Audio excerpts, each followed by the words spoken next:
été brisé, vide et sans espoir. Ta grâce m'a trouvé, m'a restauré. Je n'ai rien à moi, mais tel que je suis, tu me libères, tu me libères. Grâce infinie de notre Dieu qui un jour m'a sauvé. Oh, j'allais de lieu en lieu quand tu m'as retrouvé. Et maintenant je vois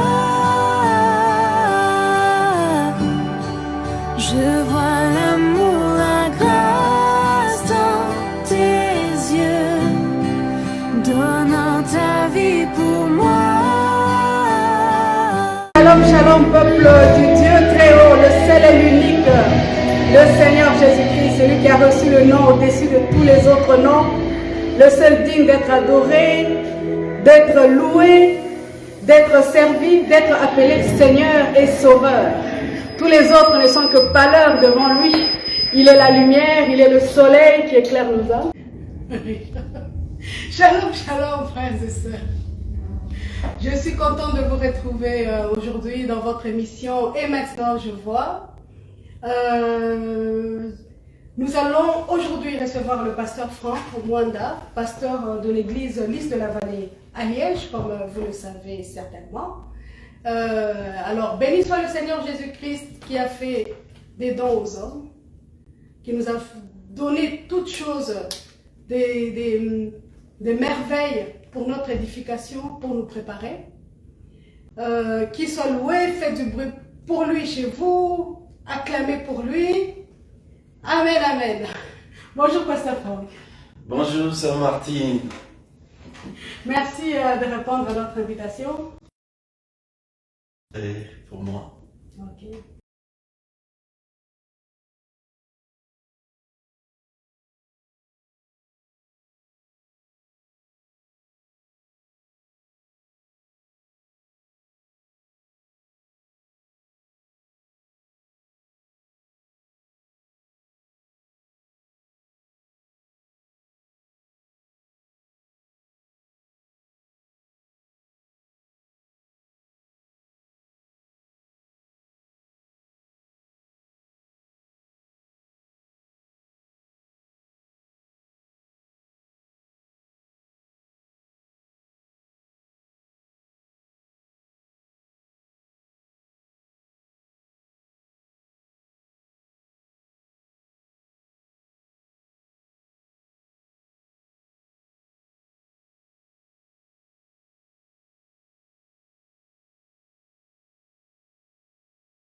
L'Église a fonctionné pendant un long moment sans les dons spirituels. Voilà, elle a pu fonctionner. Ces derniers temps, nous savons que Dieu a rétabli, a restauré les dons spirituels. Est-ce que pouvez-vous nous dire pourquoi c'est si important pour l'Église, pour l'épouse, pour le réveil de l'épouse? Pourquoi est-ce qu'il faut qu'il y ait ces dons qui sont activés spécialement en ce temps de la femme? Bien, pour répondre à votre question, vous parlez de l'Église. Maintenant, je ne sais pas de quelle Église vous parlez. Et moi, j'aimerais vous parler de l'Église qui a commencé à la Pentecôte. Et cette Église-là, donc, Frère Branham en parle dans la prédication Une écriture sur la muraille. Frère Branham dit que cette Église a commencé par des dons surnaturels en action et elle se terminera par les dons surnaturels en action. Donc de la même manière, voyez, je comprends que vous êtes en train de parler des églises organisées. Parce qu'après chaque réveil, il y a les églises qui s'organisaient, mais Dieu ne s'arrêtait pas. Il continuait toujours son œuvre à travers une minorité des gens. Comprenez-vous? Ok. Lorsque l'église entière abandonnait les bénédictions de la Pentecôte, notamment les dons spirituels, mais Dieu ne s'arrêtait pas. Il continuait avec une minorité chaque fois.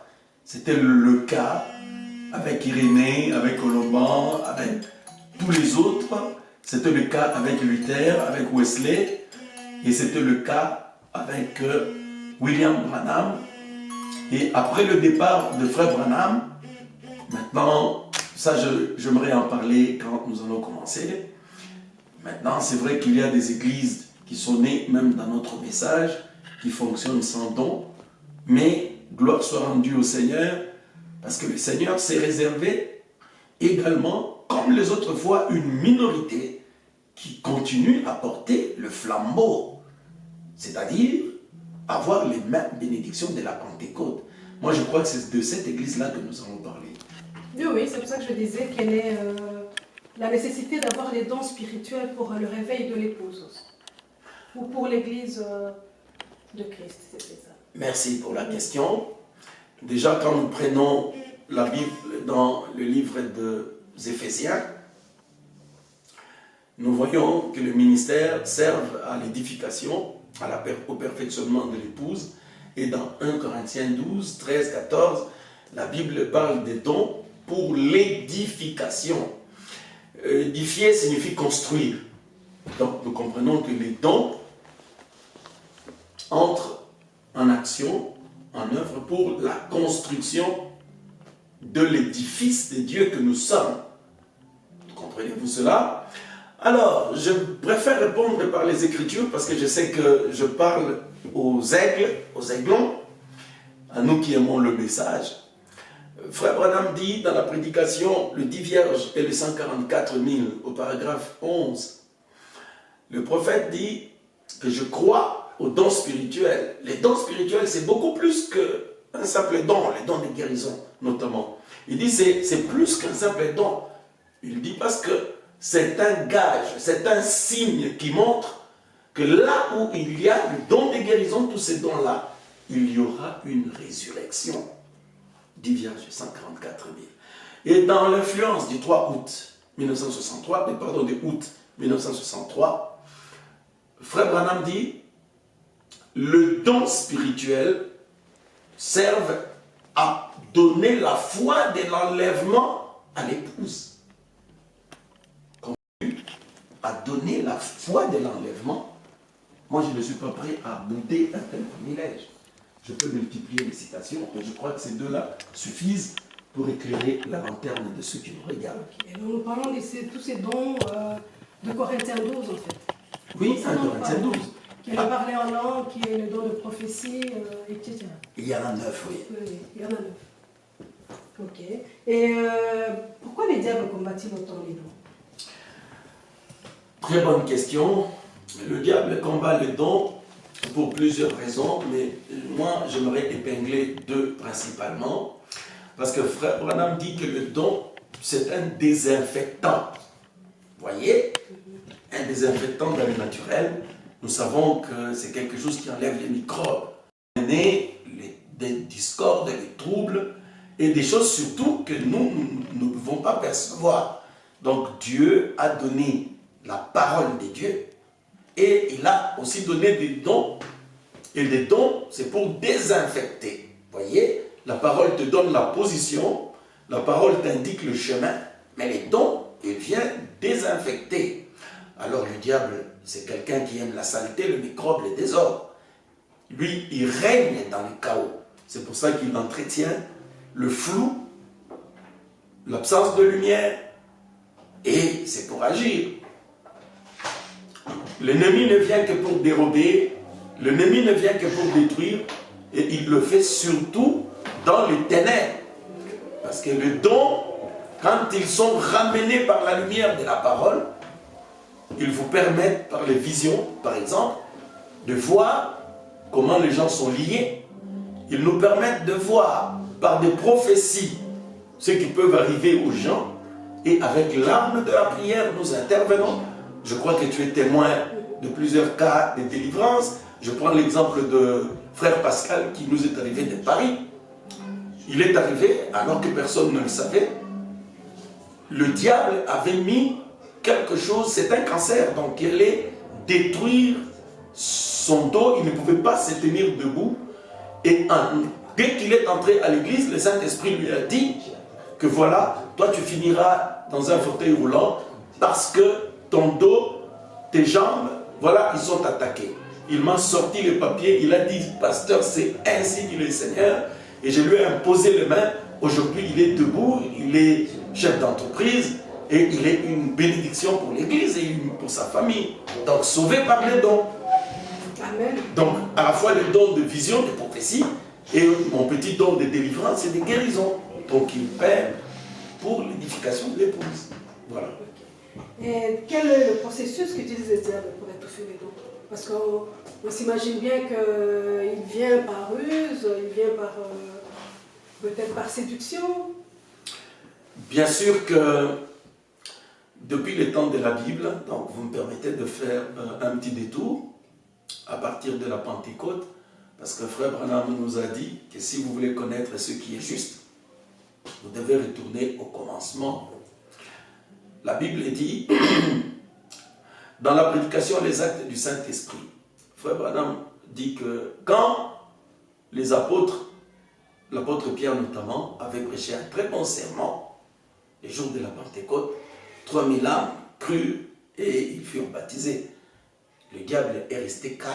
Frère Branham dit qu'il était calme. Il se moquait même des apôtres qui étaient sous l'onction. Mais quelques jours plus tard, devant la porte d'Isabelle, quand le don de guérison est entré en action avec l'apôtre Pierre et le don des miracles, un impotent fut guéri à l'entrée du temple. Regardez comment Dieu choisit. Un impotent à l'entrée du temple que tout le monde voyait. Donc ça devait être un miracle qui avait un très grand impact. Frère Branham dit, le diable s'est levé contre les apôtres. Pourquoi? Parce qu'en ce moment-là, le trucage n'est pas permis. Parce que c'est quelqu'un qui ne marchait pas, qui marche. Comme cela s'est passé avec mon petit ministère à Bandal, quand une dame sur son fauteuil roulant, par une prière que j'avais faite en présence de l'honorable Joseph qui est dans notre église, tu connais, mon huissier, la maman se levait de son fauteuil, ses enfants ont commencé à pleurer et la parcelle était inondée de monde parce que Dieu avait accompli un miracle. Frère Branham dit, le miracle amène trouble et Satan, donne le trouble au diable. Parce qu'il n'y a pas moyen de dire aux gens que non, ces gens, ce qu'ils disent que c'est faux. Quand il y a des miracles et des guérisons. Alors, le premier processus qu'il utilise, c'est quoi? Arrêter les apôtres. Vous, je vous interdis de ne plus prêcher au nom de Jésus. Oh, c'est ce qui est arrivé dans le message. On a pris certains, on leur dit, vous, ne dites plus que Jésus-Christ est Dieu. Prêchez des doctrines qui élèvent quelqu'un d'autre que Jésus. C'est ce qu'ils ont dit, non, au temps de la Bible. Tu te rappelles? Oui, oui. Mais aujourd'hui, ils ne viendront pas pour dire, bien-aimé prédicateur, ne prêche plus que Jésus-Christ est Dieu. Non, ils ne vous diront pas. Frère Branham dit, aujourd'hui, il vient par la ruse. Il vient par des enseignements pernicieux pour dire aux gens de prêcher au nom de quelqu'un d'autre. Et Je vois la